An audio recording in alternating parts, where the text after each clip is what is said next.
Starting with the book of Nephi, the Book of Mormon tells a historical story about a Hebrew family that flees the city of Jerusalem around 600 BC. The father's name was Lehi. 1 Nephi chapter 5 verse 14 says of Lehi that he knew that he was a descendant of Joseph, yea, even that Joseph who was the son of Jacob. Though he was younger, Lehi's son Nephi was the most righteous, and therefore became the leader of his rebellious brothers.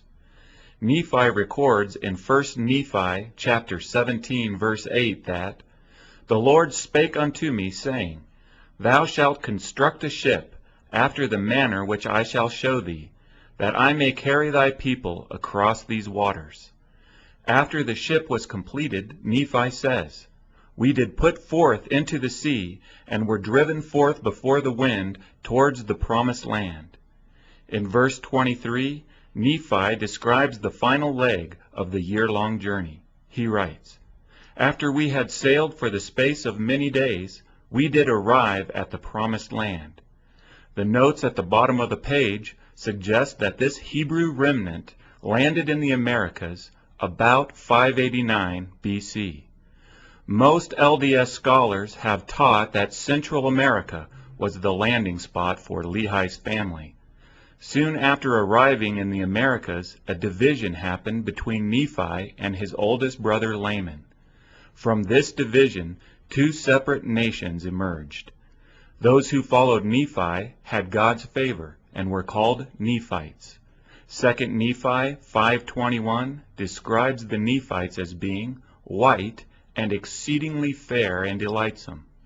The Book of Mormon teaches that the Nephites were a sophisticated people who grew into a large civilization. Helaman 3:8 describes how the Nephites populated the American continents when it says they began to cover the face of the whole earth, from sea south to the sea north, from the sea west to the sea east. Mormon 1:7 says of the growing Nephites, "The whole face of the land had become covered with buildings, and the people were as numerous almost, as it were, the sand of the sea." In all, the Book of Mormon mentions a total of 38 Nephite cities. The other nation grew from the people who followed Nephi's rebellious older brother Laman. They were now called Lamanites. 2 Nephi 5 verses 21 and 24 says of the rebellious Lamanites that, "The Lord God did cause a skin of blackness to come upon them, and because of their cursing which was upon them, they did become an idle people, full of mischief." The Book of Mormon at times describes the Lamanites as being even more numerous than the Nephites, but far more primitive. The Lamanites are said to have lived in tents in the wilderness and hunted wild beasts for food. The Lamanites and Nephites fought against each other for centuries. By the year AD 326, the general of the Nephite army was a man named Mormon. In Mormon 6:2 he writes, "And I, Mormon, wrote an epistle unto the king of the Lamanites, and desired of him that he would grant unto us that we might gather together our people unto the land of Cumorah, by a hill which was called Cumorah, and there we could give them battle." In the final battle on the hill Cumorah, the Lamanites completely destroyed all of the Nephites. Only Mormon's son Moroni escaped alive.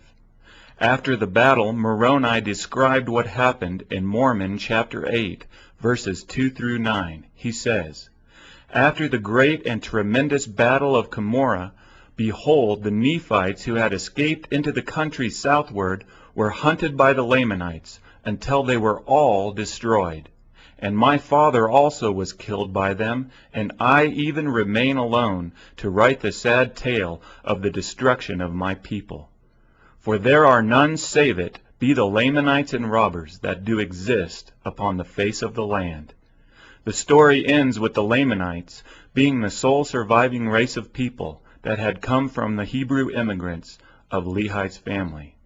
This is why the title page in the Book of Mormon states, "Written to the Lamanites, who are a remnant of the house of Israel, and why the introduction page in the Book of Mormon concludes that, after thousands of years, all were destroyed except the Lamanites, and they are the principal ancestors of the American Indians.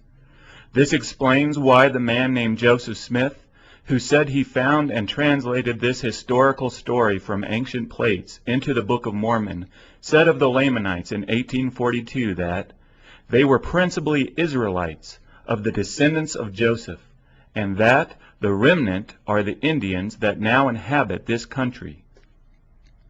Are Lamanites from the house of Israel really the principal ancestors of Native Americans, as taught in the Book of Mormon and by Joseph Smith? If this is true, the Native Americans would show a Hebrew origin in their DNA makeup.